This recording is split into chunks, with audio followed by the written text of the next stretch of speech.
Hi guys, Kuya Zark here. In this video, we will take a deep dive on the latest update of Headrush effects, their latest 5.1 update that integrates Tone3000 into the unit. So you can browse through the page of Tone3000 and download it directly to the unit. If you're new to my channel, I'm Kuya Zark. I make videos about my life. I'm a 58-year-old musician, father, grandfather, and I make just videos for whatever it is. Thank you for joining me. Let's go. Okay, here's the Headrush. We power it on.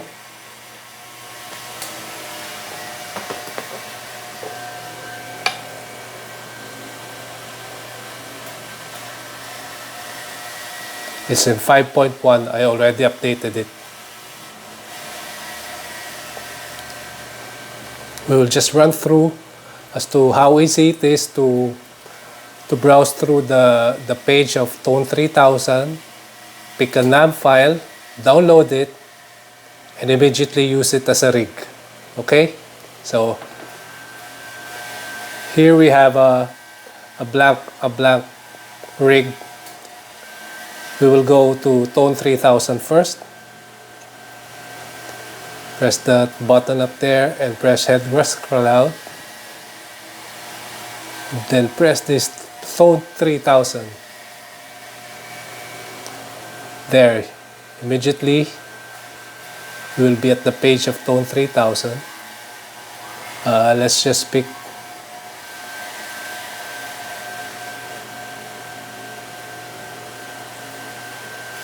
this 1962 Marshall Blues Breaker. It says Aben cab, so it's a full rig. You must be conscious also because sometimes it's just only an amp or the cab. So if you download only an amp, you have to use an IR for that. Since we will be downloading an amp and cab, this is a full rig. And what's great is you see this description here of the nav file. It's an A2.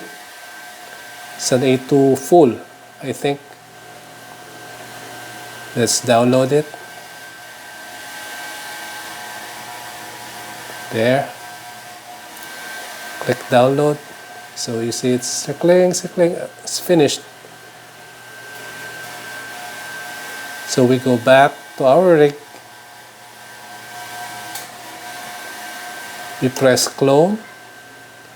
NAM, we load the NAM, we go to the Tone3000 folder, and we look for that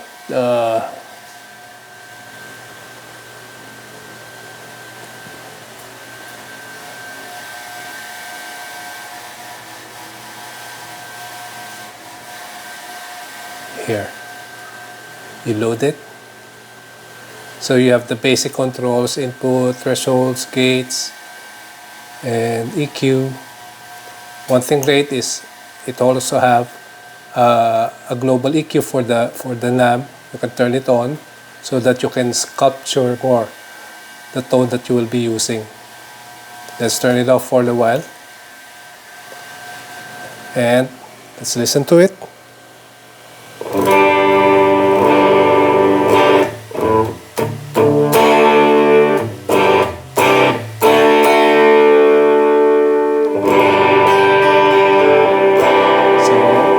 It has a nice kind of breakup tone.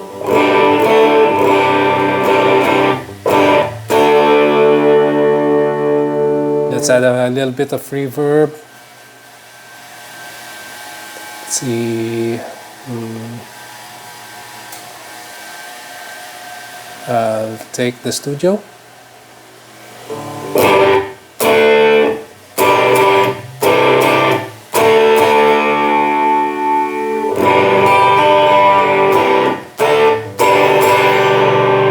So that's how easy it is to download and load a NAM file directly from Tone3000 site into your Headrush unit and load it right away in your rig. As long as you have an internet connection, You connect to the Wi-Fi, you download it directly from Tone3000 to your unit, and you use it. Talk about tone on the fly.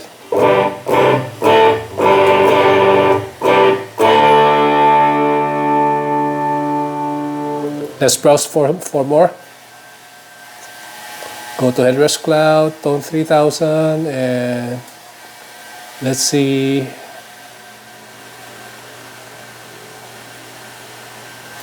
What can we get from here?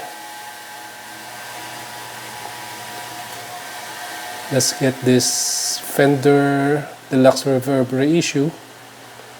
Again, it's a up and cab, so it's a complete.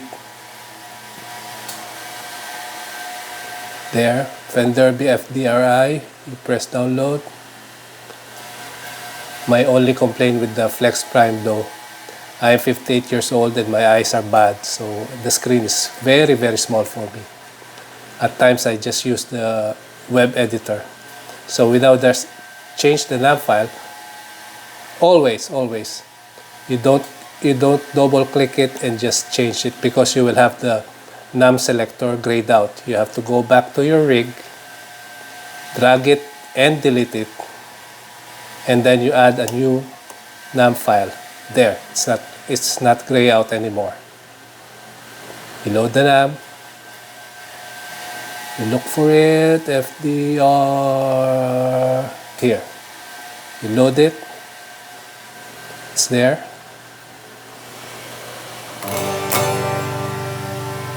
A little ball.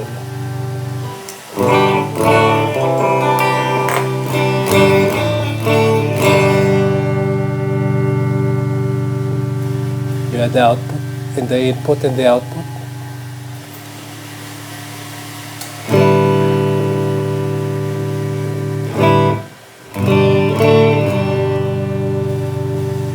Just the EQ a bit.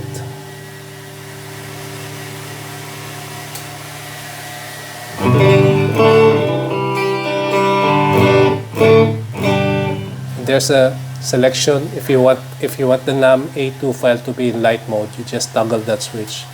So we demo this EQ for the NAM file. We turn it on. Here's the flat sound. We put it up.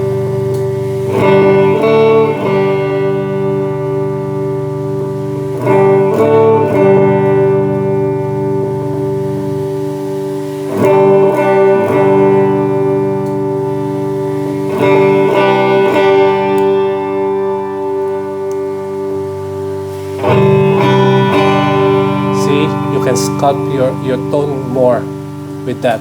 It's a big help, especially if you're plug-in direct to any DI or front of house. You can sculpt the tone because you can adjust to whatever sound system it is that you are plugged in direct.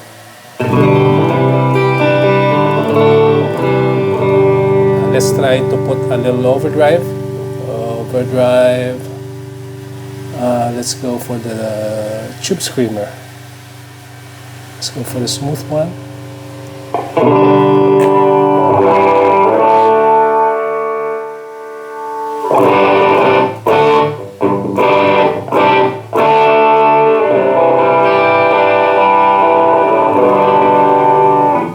Let's add a little bit of delay.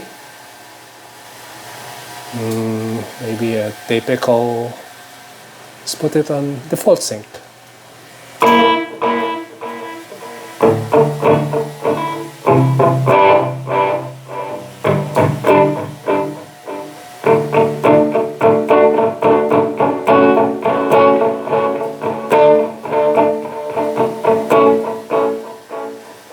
So that's how easy it is to change nav files.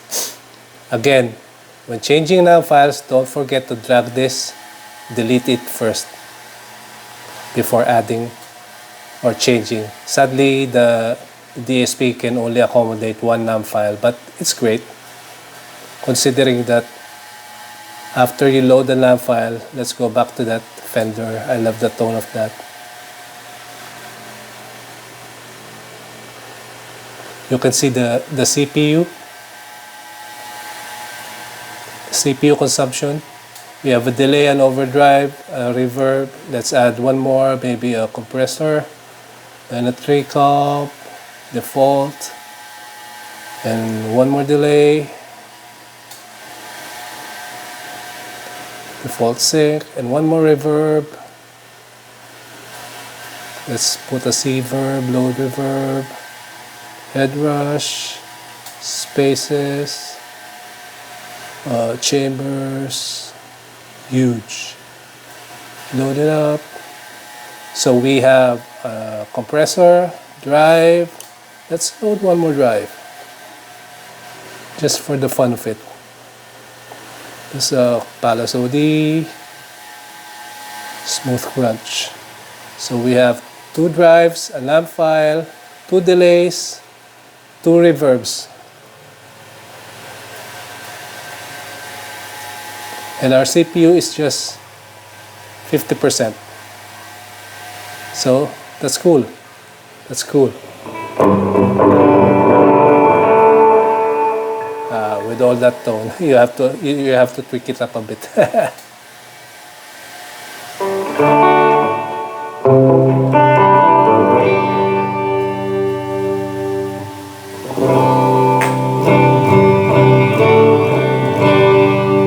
That's how easy it is to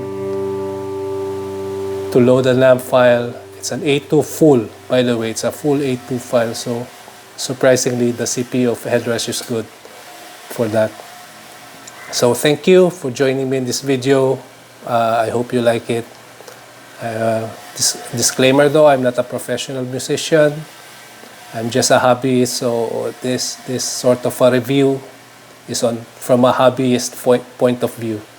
Okay, thank you and see you on my next video. I would appreciate for a subscribe and like and share this video as well. Thanks guys.